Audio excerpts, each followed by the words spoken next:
Hello, my name is Francisco Guarnero.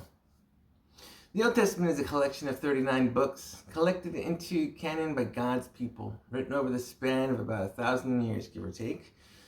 These books make up 3/4 of the Christian Bible and had many writers, most notably Moses and the King David, but a lot of it was written anonymously by authors simply called scribes. You can break the Old Testament into 4 sections: the books of Moses, the history books, the poetic books, and the prophets. Today I want to do a brief overview of the first 5 books of the Bible, also called the Torah, by the Jewish faith, meaning instructions or teaching, also called the Pentateuch. And I want to highlight some of the covenants God creates with his people. The first book of the Bible is Genesis, and it so eloquently starts with the famous, "In the beginning, God created the heavens and the earth." This kicks off the story of creation and tells us how everything started, including God's relationship with man. God made his first covenant with Adam, giving him his kingdom to rule over in the Garden of Eden. With his first law, don't eat from the fruit of the tree in the middle of the garden. This covenant was broken with man's sinfulness, and things quickly go downhill into the fall of man, where Adam and Eve are exiled into the wilderness. This begins God's plan for redemption. Next, we see the growth of mankind, but it's not pretty. We trace the promised lineage, but man becomes so wicked, it brings God's judgment with the great flood, where only Noah and his family were saved. And then it gets bad again with the Tower of Babel, where God disperses the nations. We finally get to Abraham and Sarah. Abraham was called Abram and was living in the city of Ur, where he was serving Babylonian gods. Abraham and Sarah were most likely outcast by the community because of their inability to have children. Despite all that, God makes another covenant with his people. He promises Abraham 4 things: that he would be given a land of his own, he would be given many children who will become a great nation, he would receive personal blessings and protection, and the world would be blessed through him. Abraham just needed to leave his home and follow Yahweh.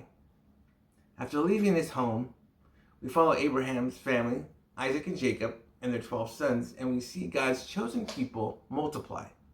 But they become sinful, and things once again get violent, and Abraham's people are captured, enslaved, and exiled to Egypt.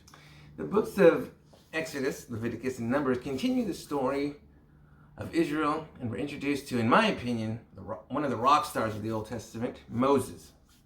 Moses was a Hebrew that was raised in Pharaoh's courts until he was on the run from Pharaoh for murder. He's another example of a flawed person that God raises up for his miraculous purpose. God uses Moses to free the people of Israel out of slavery and leads them to Mount Sinai. This is where God makes another covenant with Moses and the Israelites, with instructions on how to walk with him. Now, Leviticus is primarily about holiness and sacrifice. And it shows us how to have fellowship with God. Starting with the famous 10 Commandments, God gives a total of 613 terms, guidelines to set God's people apart. But over time, the Israelites fail, and they break the covenant. The book of Numbers is named Numbers because of the census accounts of God's people. The book's messages are: God honors faith and punishes unbelief.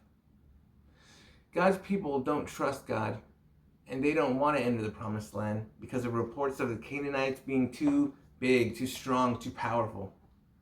Because of unbelief, a whole generation misses out on the land God promised.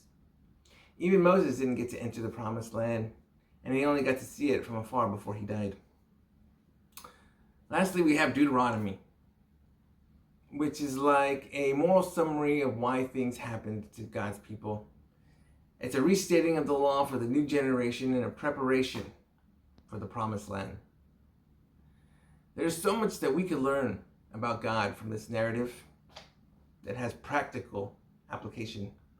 Like God's use of flawed people to carry out his will There was nothing that Adam, Abraham, or Moses did to earn God's covenant, and God was faithful.